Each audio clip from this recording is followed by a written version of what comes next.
giant river otters. At nearly 6 feet long, the world's biggest. And boy, are they powerful.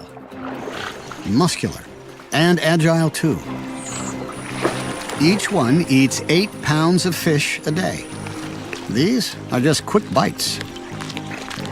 They'll need something much more substantial, like 20-pound peacock bass.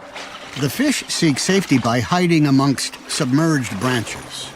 But together, the otters flush them out, driving them into the shallows.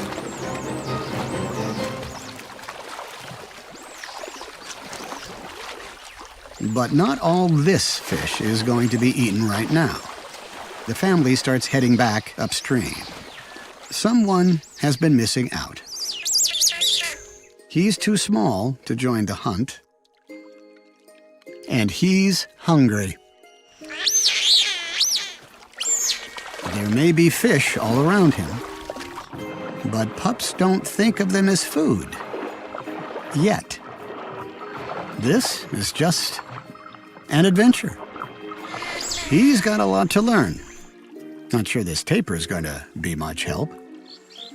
At last, his family has returned with the catch of the day. That does look good. And he's not going to wait to be offered it. In a couple of months, he'll be hunting for himself.